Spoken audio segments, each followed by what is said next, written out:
వాళ్ళు గతంలో పనిచేశారు కదా ఆ ఇంటెన్షన్తో చేస్తే మటుకు అది ఈ ప్రభుత్వానికి అది రైట్ కాదు.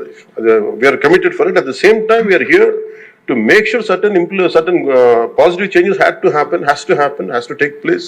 But how do we take it forward? ఇది ఒక విస్తృత స్థాయి చర్చ జరిగితే తప్ప, గౌరవ ముఖ్యమంత్రి గారు కూడా దీని మీద నిర్ణయం తీసుకోవాలంటే గౌరవ సభ్యులందరూ కూడా దీంట్లో పాల్గొని ఈ నిర్ణయం తీసుకుంటే, ఈ పాలసీ చేంజ్ చేస్తే, ఇంప్లిమెంట్ చేస్తే, ఒక పాలసీని ఇంప్లిమెంట్ చేయాలో ఏమేమి ఉంటాయి కళ్ళ ముందు.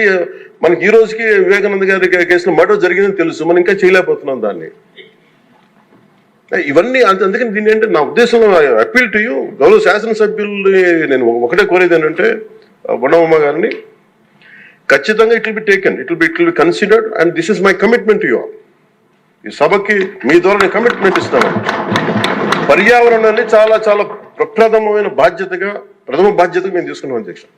కాకపోతే దీనికి ఏంటంటే ఫండింగ్ ఇవన్నీ ఉన్నాయి. మేము ఫండింగ్ దాటి కూడా చెప్తున్నాం అధ్యక్ష. ఇది ఒక మీరు ఎమోషనల్ కమిట్మెంట్ అనుకోండి, దీన్ని ఒక గుండె లోతుల నుంచి వచ్చిన ఒక స్ఫూర్తితో చెప్తున్నా ఏదన్నా అనుకోండి. ఈరోజు మనకి నిజంగా పర్యావరణాన్ని పరిరక్షించాలంటే అంత నిధులు కూడా లేవు మనకి. ప్రజలు తినేసి అక్కడ వేసేస్తున్నారు ప్లాస్టిక్. దీనికి చంద్రబాబు గారిని మేము వెళ్ళి కూర్చోబెట్టి రోజు తీయలేం అధ్యక్ష. దర్ ఆర్ ఎనఫ్ ఎంప్లాయ్మెంట్, దాని ఎంత చాలా మంది ఎంప్లాయీస్ ఉన్నారు, ప్రజల్లో ఇది రావాలి. సో దానికి తగ్గట్టుగా ఏం చేయాలని ఈ సభ కొంచెం సీరియస్ గా తీసుకోండి. దీని ఒక అవగాహన అందరికి కల్పించుకొని మనందరికి ఒక బలమైన బాధ్యతగా తీసుకుంటే దాన్ని ఇది మనం ప్రజల్లోకి 5 కోట్ల మంది ప్రజల్లోకి తీసుకునేది అధ్యక్ష. అది మీ ద్వారా కోరుకుంటున్నాం. బట్ నేను మీకు మాట ఇస్తున్నాను అధ్యక్ష, మేము ఇప్పుడు ఈరోజు రామ్కి ఒక్కదాని గురించి చెప్పారు, మాకు 100 ఉన్నాయి అధ్యక్ష. ఇలాంటి నేను ఒక 25-50 చెప్పగలను as on today. But the purpose will be defeated. భయపెట్టడం పారిశ్రామికవేత్తల్ని, లేదంటే వాళ్ళని కూర్చోబెట్టి వాళ్ళని మళ్ళీ ఏమేమి జరుగుతుందో వాళ్ళకి తెలియజెప్పి వాళ్ళ ద్వారా చేయించడం. ఇప్పుడు ఇదే నాకు డెల్టా పేపర్ మిల్స్ మనకి మొన్న కూడా ఉన్నాయి. ఆక్వా ఈరోజు 25,000 ఇన్ని వేల కోట్ల ఆదాయం ఆక్వా ఇస్తుంది. అది ఎంత పొల్యూషన్ క్రియేట్ చేస్తుంది మాట్లాడాలంటే.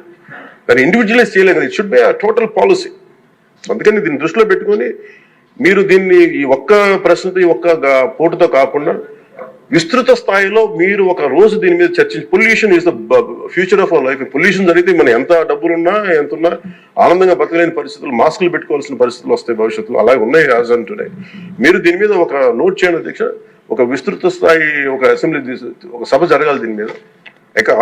ఆ రోజు వచ్చేలోపు మేము ఏమేం చేసాం, ఈ రోజు గౌరవ శాసనసభ్యులు లేవనెత్తిన అంశాలన్నిటికీ నేనే ప్రత్యక్షంగా వెళ్ళి ప్రతిదీ నేను పరిశీలించి నేను దాని మీద సరైన మీకు ఒక నివేదిక అందజేస్తాను. నేను మీకు హామీ ఇస్తున్నాను. Thank you.